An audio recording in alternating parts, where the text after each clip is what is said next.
Assalamualaikum warahmatullahi wabarakatuh.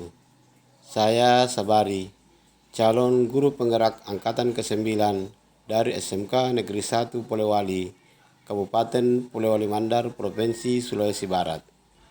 Salam guru penggerak, tergerak, bergerak, dan menggerakkan. Bapak Ibu guru hebat, pada kesempatan kali ini saya akan memaparkan tugas modul 1.2.A.8 koneksi antar materi modul 1.2. Tujuan pembelajaran adalah menghasilkan kesimpulan berdasarkan materi modul 1.2, nilai dan peran guru penggerak, serta hubungannya dengan modul 1.1, filosofi pendidikan Ki Hajar Dewantara. Kemudian membuat refleksi menggunakan model 4P atau 4F. Selanjutnya, kaitan antara modul 1.1 dan 1.2.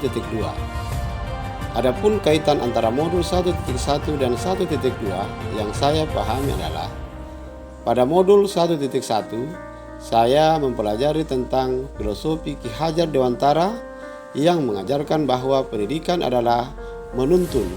Hal ini selaras dengan modul 1.2 yang menyebutkan salah satu nilai guru penggerak adalah berpihak pada murid dan peran guru penggerak adalah menjadi pemimpin pembelajaran. Karena dengan berpihak pada murid dan menjadi pemimpin pembelajaran, maka kita akan menuntun siswa kepada seluruh kodrat yang ada agar mereka mencapai keselamatan dan kebahagiaan yang setinggi-tingginya, baik sebagai manusia maupun sebagai anggota masyarakat. Dalam mengimplementasikan pemikiran Ki Hajar Dewantara, yakni mewujudkan pembelajaran yang merdeka dan membentuk profil pelajar Pancasila, maka guru penggerak harus memiliki nilai-nilai guru penggerak, yakni berpihak pada murid, mandiri, reflektif, kolaboratif, dan inovatif.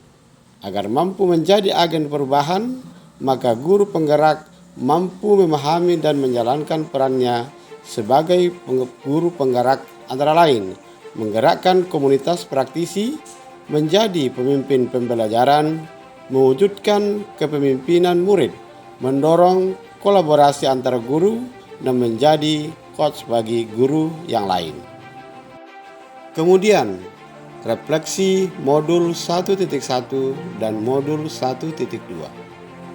Di dalam pemaparan ini, saya akan menggunakan refleksi model 4P, yakni peristiwa, perasaan, pembelajaran, dan perencanaan.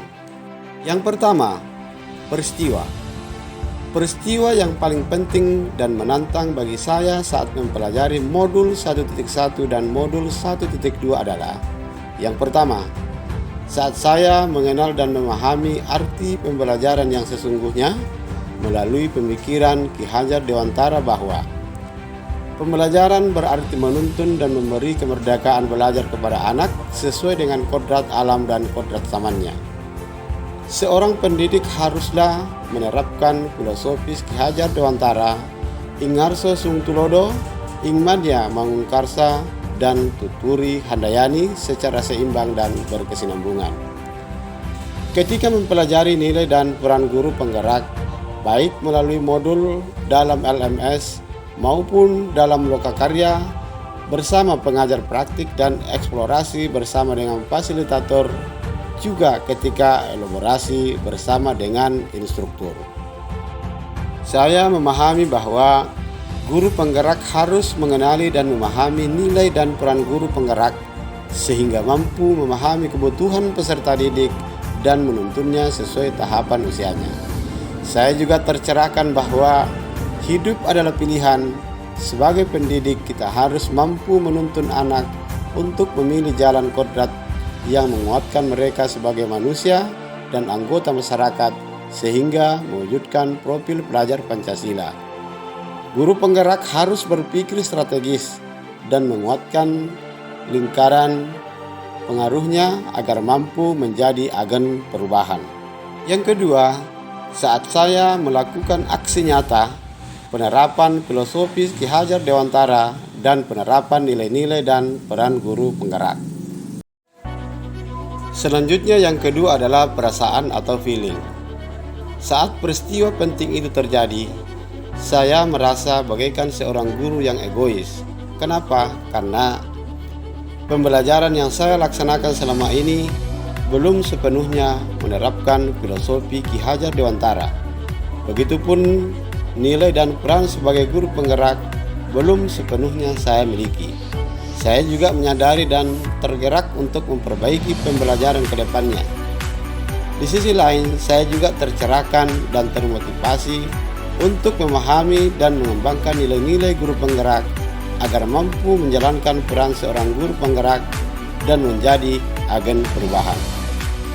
Kemudian yang ketiga adalah pembelajaran. Dulu versus sekarang. Sebelum mempelajari modul 1.1 dan 1.2, saya beranggapan bahwa pembelajaran berpusat pada guru atau guru lebih berperan menjadi Ingarso Sung Tulodo.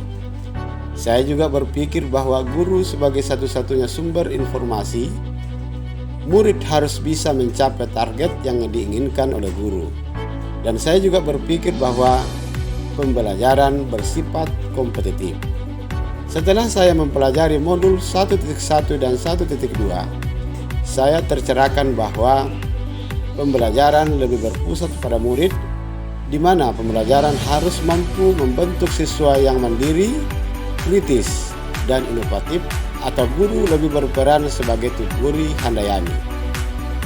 Informasi dapat digali dari berbagai sumber. Murid juga bisa berkembang sesuai dengan bakat dan minatnya. Pembelajaran saat ini lebih bersifat kolaboratif, aktif, dan inovatif, karena dengan begitu murid akan dapat berkembang lebih cepat. Yang terakhir adalah perencanaan. Pengembangan diri yang sederhana, konkret, dan rutin yang dapat saya lakukan sendiri dari sekarang untuk membantu menguatkan nilai-nilai dan peran saya sebagai guru penggerak adalah menerapkan pembelajaran yang berpusat pada murid dengan berusaha menciptakan inovasi dalam pembelajaran, baik pendekatan, metode maupun media pembelajaran. Aktif mengikuti diklat, baik online maupun offline sebagai sarana pengembangan diri, kemudian berkolaborasi dengan teman sejawat, berbagi praktik baik, dan membangun ruang diskusi positif.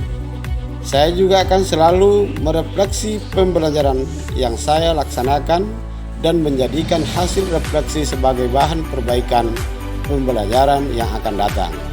Saya merancang pembelajaran sesuai kompetensi yang dibutuhkan siswa setelah tamat sebagai bekal menuju ke jenjang perguruan tinggi atau memasuki lapangan kerja. Pengembangan diri yang sederhana, konkret, dan rutin yang dapat saya lakukan sendiri dari sekarang untuk membantu menguatkan nilai-nilai dan peran saya sebagai guru penggerak seperti dalam foto dan video berikut ini.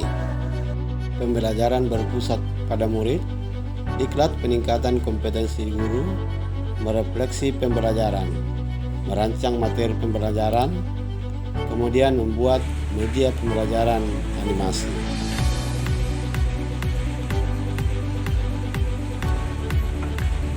Demikian pemaparan dari saya tentang koneksi antar materi modul 1.2. Mohon maaf atas segala keterbatasan saya dalam menyampaikan materi. Terima kasih. Salam dan bahagia. Wassalamualaikum warahmatullahi wabarakatuh.